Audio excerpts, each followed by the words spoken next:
everyone, welcome to the podcast of Melons in the Beauty by Circadian. Today we have Dr. Uzma Bhatt with us. Assalamualaikum madam. वालेकुम सलाम। Madam अपना थोड़ा सा introduction करवाइएगा। I am doctor उज़मा and I am working with doctor Afzal Lodhi. मैं कराची में होती हूँ, कराची बेस्ड हूँ and I am an aesthetic consultant. मेरी फील्ड एस्थेटिक की है। हमारे पास डिफरेंट तरह के क्लाइंट्स आते हैं रिगार्डिंग एस्थेटिक्स में, तो उनको जो भी प्रॉब्लम इश्यूज़ या जो भी ट्रीटमेंट्स होती हैं वो मैं करती हूँ। अच्छा मैडम, कोई एक ऐसी कॉमन प्रॉब्लम है जो पेशेंट आपको सबसे ज़्यादा लेकर आते हो, जो कंप्लेन? जो सबसे ज़्यादा कॉमन प्रॉब्लम जो आजकल मैंने देखी है वो बहुत ज़्यादा ये है कि हम वेकेशन पे गए, हम बीच पे गए, डॉक्टर उज़मा हम टैन होकर आ गए हैं। या मैंने बहुत से अपने क्लाइंट्स में देखा है कि pigmentation is like one of the most common thing जो आजकल हो रही है। और जो भी आता है ज़्यादातर वो डार्क कम्प्लेक्शन की कंप्लेन से कि हम किस तरह गोरा हो जाए। आई थिंक सो ये सबसे ज़्यादा पेट एक स्टेटमेंट होती है कि हमें कोई ऐसी चीज़ बताएं कि हम गोरा हो जाएं, या they are talking about the pigmentation जो सबसे ज़्यादा होती है। ओके, आपके ख्याल में ऐसा कौन सा एज ग्रुप है जो सबसे ज़्यादा ये कंप्लेन लेके आता है कि मेरे साथ ये इशू है, मुझे गोरा होना है और बहुत इंस्टेंटली होना है? अच्छा, हम लोग इसमें बेसिकली ना इसमें एज ग्रुप इतना डिफ़ाइन नहीं करते हैं, बिकॉज पिगमेंटेशन जो है वो आपको किसी भी एज ग्रुप में हो जाती है। जैसे अगर मैं स्पेशली वुमेंस में कहती हूँ तो ड्यूरिंग प्रेगनेंसी उनको आयरन डेफिशिएंसी जब होती है तब हो जाती है, या जब हार्मोनल इम्बैलेंस की वजह से भी स्ट्रेस रिलेटेड भी होती है। स्पेशली द वुमेंस जो मेनोपॉज की तरफ जा रही होती है उनको पिगमेंटेशन हो जाती है। देन अगर आप वैसे देखें, sun exposure is like one of the main cause, sun exposure की वजह से होती है। और जो बीच पे अब हर कोई अगर जा रहा है तो उसमें हम ऑब्वियसली एज ग्रुप डिफाइन नहीं करते हैं, लेकिन स्पेशली जो मेल्स भी ज़्यादा आते हैं जो बाहर फील्ड में काम करते हैं, उनको भी बहुत ज़्यादा डार्क स्पॉट्स या पिगमेंटेशन की कंप्लेन होती है। तो इट्स समथिंग लाइक कि आप कितनी केयर कर रहे हो तो आप उसको कितना बचा सकते हो, तो दैट्स द थिंग। ओके, अच्छा, इसके अलावा आपको लगता है कि वो इस तरह के पेशेंट्स हैं वो डर्मेटोलॉजिस्ट को ज़्यादा रिकमेंड करते हैं या कंसल्ट करते हैं, या वो रेडीली अवेलेबल मार्केट के अंदर जो मर्करी और स्टेरॉइड कंटेनिंग प्रोडक्ट्स हैं उनका इस्तेमाल कर लेते हैं? ज़्यादातर तो जो फेयरनेस ऐड देखते हैं या वो क्रीम्स के जिस तरह एडवर्टीज़मेंट देखते हैं तो उसमें क्लाइंट्स ज़्यादा कर लेते हैं। डेफिनेटली जो हमारी आवाम होती है उनको नहीं पता होता कि उसमें स्टेरॉइड्स है, मरकरी है, या वो उनको एकदम से इंस्टेंट ग्लो या फेयरनेस मिलते हैं। ओ ये क्रीम तो सबसे अच्छी है डॉक्टर, ये तो मैं इतने सालों से यूज़ कर रही हूँ। बट फिर जब definitely when they come to us तो हम उनको एजुकेट करते हैं, उनको बताते हैं। तो दैट्स वेरी इंपॉर्टेंट कि आप अपनी स्किन पे whatever you are using तो वो बहुत इंपॉर्टेंट होता है कि आप क्या यूज़ कर रहे हैं। उसका आपको हमारे जो पेशेंट होते हैं ना उनको भी पता होना चाहिए कि these are the ingredients which we are putting on the face, और ये हमें कितना किस टाइम पे किस तरह रिजल्ट देगा या वो हमारी मेंटेनेंस कैसे करेगा। That's very important. तो आपके ख्याल में ये बहुत इंपॉर्टेंट है कि आपने एक सर्टिफाइड डर्मेटोलॉजिस्ट को विजिट करें और फिर उनसे कंसल्ट करें कि क्या इशू है, किस एज ग्रुप के लिए आपके पास कोई अंडरलाइन डिजीजेस तो नहीं है कि आप जो है कोई भी ओवर द काउंटर प्रोडक्ट उठा रहे हैं उसके अंदर इतना high amount of mercury steroids है और आपने उठा के लगा दिया, फिर उसके बाद जो आपके स्किन के साथ जो इतने issues. I'll add on one more thing in this, जो फार्मूला क्रीम्स मिलती है ना, मेरे पास ज़्यादा जो आते हैं पेशेंट्स और वो सबसे ज़्यादा वो फार्मूला क्रीम्स लेकर वो आ रहे होते हैं और जी हम लोगों ने 2 हफ्ते लगाई और हमारा तो इससे इतना कम्प्लेक्शन हो गया।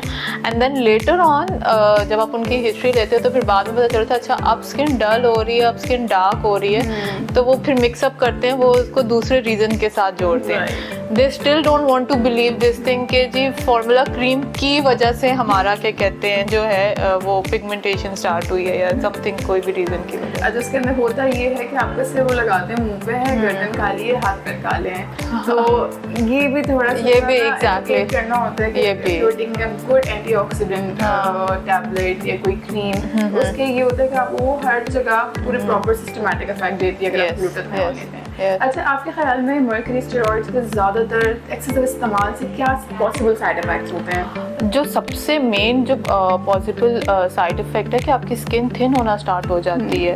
एंड वंस आपकी, क्योंकि वो इतना यूज़ करते रहते हैं कि आपको वेसल्स आपके नज़र आना स्टार्ट हो जाते हैं और इतनी स्किन थिनिंग हो जाती है, और उसमें फिर आपको रिएक्शन बहुत ईजिली हो सकता है, आपकी स्किन ओवर सेंसिटिव हो जाती है। एंड फिर जितने भी प्रॉब्लम स्टार्ट होते हैं वो डेफिनेटली उसके बाद आपके होते हैं, ब्रेकआउट्स होना स्टार्ट हो जाते हैं। एंड जो पिगमेंटेशन, मोस्ट कॉमनली तो पिगमेंटेशन होती है, तो ये सबसे ज़्यादा कॉमनली होता है। उनको सबसे ज़्यादा हाइपर सेंसिटिविटी का भी इशू होता है कि वो धूप में हाँ, जाते हैं, धूप में एग्जैक्टली रेड स्किन हो जाती है। और वो रेड स्किन उसके बाद इतनी ओवर सेंसिटिविटी के बाद ही बेसिकली सन एक्सपोज जब होते हैं तो उनको मेन कॉज यही होता है कि then they get pigmentation very easily. अच्छा, इसके अलावा लोगों का हमारे पास ऑडियंस है जो लेमैन कह लें, हमारे पास ऐसी अनएजुकेटेड ऑडियंस है जिसको ये नहीं पता होता कि हम कोई टॉपिकल क्रीम अगर अपने हाथों पे, स्किन पे, फेस पे लगा रहे हैं तो उसका एक सिस्टमैटिक इफेक्ट भी है, वो आपकी ब्लड के अंदर, आपकी ब्लड सर्कुलेशन के अंदर जाके भी वो इफेक्ट प्रोड्यूस कर रही है। तो बहुत ज़्यादा कॉमन साइड इफेक्ट्स के हिर्सुटिज्म है, हार्मोनल इम्बैलेंस है, यस, आपकी वेज़ोडाइलेशन हो जाती है स्किन के अंदर। तो ये तमाम साइड इफेक्ट्स हैं जो आपको जो नहीं पता होता है। एग्जैक्टली। तो मैडम, आपका इस बारे में क्या ख्याल है कि जो एड्स हैं, जो इन्फ्लुएंसर्स हैं, जो सिर्फ एक फेयरनेस को प्रमोट कर रहे होते हैं कि fairness is the sign of beauty? अच्छा, I am not that I am really against of this thing कि अगर आप ये कहो कि fairness is the sign of the beauty. In fact मुझे तो आई थिंक सो सांवले लोगों में ज़्यादा अट्रैक्शन नज़र आती है। वो बहुत गलत कॉन्सेप्ट है। एक तो ये बहुत गलत कॉन्सेप्ट है हमारी बेसिकली आवाम में कि जब स्पेशली मेरे पास जो लड़कियां भी आती हैं कि हमें गोरा कर दें, हमें गोरा कर दें, तो जो मुझे पर्सनली होता है, and I always tell this thing to my clients as well, कि देखो जो अल्लाह मियाँ ने आपको पिगमेंट दिया है ना, you can not change that pigment. ठीक है, जब एक बच्चा पैदा होता है, न्यूली बेबी बॉर्न, ठीक है, वो उसका एक्चुअल पिगमेंट है। फिर यूजली क्या होता है कि जब हम लोग जैसे बड़े होते जाते हैं, हम लोग इन्वायरमेंट से एक्सपोज होते हैं, there different UV radiations, environmental hazards, वो हमारी स्किन पे इतना इफेक्ट डालते हैं, हमारी कम्प्लेक्शन डल हो जाता है। आप उस डलनेस को सही कर सकते हो, आप 1 से 2 टोन लाइटर जा सकते हो, but you can not change the pigment of your skin, right? ठीक है, तो उसमें यह होता है कि डेफिनेटली आप अपनी स्किन पे अगर इन्वेस्ट कर भी रहे हो तो आई ऑलवेज टेल कि आप अच्छे प्रोडक्ट्स यूज़ करो और आप अपनी स्किन मेंटेन करो। तो चाहे फिर वो सांवला हो, चाहे वो फेयरनेस हो, सब अल्लाह के बनाए हुए कलर्स, कम्प्लेक्शन है, हर किसी में एक डिफरेंट तरह की अट्रैक्शन होती है, व्हाट आई पर्सनली बिलीव। तो फिर ऐसा है कि आपके ख्याल में इवन हम सबका यही एक मतलब अवेयरनेस, एक कैंपेन होनी चाहिए कि beauty is not only linked with the fairness, healthy skin should be a sign of. Exactly that's is something कि आपको you should promote the healthy glowing skin rather than promoting the fair complexion, गोरा रंग। Yes. अच्छा madam, फिर आपसे मेरा last सवाल है जो कि हमारी जो ऑडियंस देख रही है उनको हम किस तरह गाइड कर सकते हैं कि what is the basic skin care and what are the healthy options to use which is available in the market? देखिए, जो सबसे बेसिक स्किन केयर की अगर मैं बात करूं तो आपको हार्डली 5 to 10 मिनट्स लगते हैं अगर आप मॉर्निंग में भी वो रिजीम फॉलो करो। सबसे पहले तो आप बहुत अच्छा फेस वॉश यूज़ करो। आपने अच्छा फेस वॉश यूज़ कर लिया, इनफैक्ट अगर मुझे चांस मिलेगा तो I speak about the face, why face wash is important, और सोप के बदले में क्या चीज़ आप वो ले सकते हो। सबसे पहले आप सुबह उठो, अपने स्किन पे अच्छे तरीके से आप अच्छा फेस वॉश यूज़ करो। उसके बाद आप कोई ना कोई अच्छा सा टोनर अपने स्किन रूटीन में ऐड ऑन करो। ठीक है, अगर आप डेली नहीं भी कर सकते तो एटलीस्ट ट्वाइस अ वीक या थ्राइस अ वीक आप टोनर से अपनी स्किन साफ़ करो, बिकॉज वो आपके पोर्स को मिनिमाइज़ करता है। देन लिटरली आपको 2 से 3 सेकेंड्स लगते हैं। आप कोई भी अच्छा सा serum low, just have like 2 to 3 drops, आप अपनी स्किन पे सीरम अप्लाई करो, और उसके बाद आप कोई भी अपनी मॉइस्चराइजिंग क्रीम है आप वो लगा सकते हो। अगर आप कहीं बाहर जैसे आप जा रहे हो या यू आर वर्किंग वुमेन या आप मतलब जो भी इसको गोइंग है, बर्थ जो भी हैं, sun block is very necessary. आप अपनी स्किन रूटीन में ज़रूर यूज़ करो। ठीक है, ये अगर आप सुबह उठ के आप ये वाली रूटीन फॉलो कर लो, it's more than enough. Then जब रात में सोते वक्त मेक श्योर कि आप जब दोबारा से अपना फेस वॉश करके, जैसे कि हमारे पूरे दिन की कितनी इम्प्योरिटीज़ और वो सब स्किन पे होती है, तो इट्स वेरी इंपॉर्टेंट कि आप रात को अच्छे तरीके से कोई भी अच्छा क्लेंजिंग फेस वॉश जो है वो आप यूज़ करो। और उसके बाद आप बहुत ज़्यादा कुछ नहीं भी कर सकते ना, just make sure that you are adding up like 3 to 4 drops of the serum. आप सीरम वो करो। I am a big fan of serums, क्योंकि सीरम स्किन पे ज़्यादा एब्जॉर्ब होते हैं as compare to creams. I am not saying that it creams exactly, तो आप ये करो, it's like it's more than enough. और इसमें कोई ऐसा नहीं है कि आपको इतना टाइम लगता है, कुछ लगता है, it hardly takes 5 to 10 minutes, that's it. So, madam, do you have any alternatives which is available in the market which is steroid and mercury free? Exactly मेरे पास बहुत अच्छी एक रिजीम है और जो मैं आपके साथ शेयर भी करना चाहूँगी। एंड मोस्टली मैं आजकल अपने क्लाइंट्स को भी वही प्रिस्क्राइब कर रही हूँ।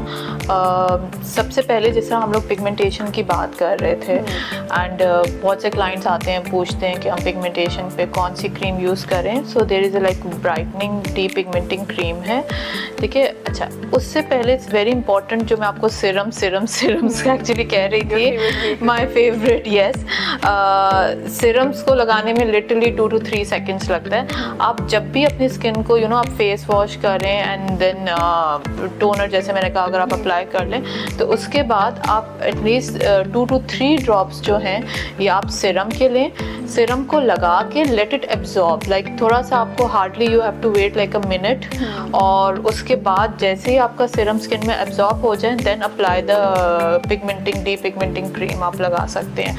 आप also use it before the makeup, हम स्किन को प्रेप भी कर सकते हैं। Exactly, you can. ठीक है, इट्स वेरी इंपॉर्टेंट बिकॉज जो हम फाउंडेशन बेस से प्रेप कर रहे होते, it's very important if we are preparing it with the serums, तो वो आपके नेचुरली और स्किन पे ग्लो लेकर आता है। So that is very important. And this is one of my favourite one. ये मैं एक्चुअली खुद भी यूज़ कर रही हूँ, द मॉइस्चराइजिंग सीरम। ये बहुत अच्छा है। In fact even in my treatment also I have started using this serum because मुझे मॉइस्चराइजिंग क्रीम मेरी मिक्स स्किन है, तो मुझे होता है कि बस आपकी स्किन जितनी मॉइस्चराइज रहेगी स्किन, उतने आपका एजिंग प्रोसेस स्लो डाउन होगा, उतना आपका आपके रिंकल्स कम आएंगे। So that's very important. आप अपने स्किन को जब भी प्रेप करें, इवन बिफोर, जैसे आपने कहा before the makeup as well, you can add 2 to 3 drops of the moisturising serum and this will bring a like great glow on your skin. बहुत प्यारा ग्लो आता है।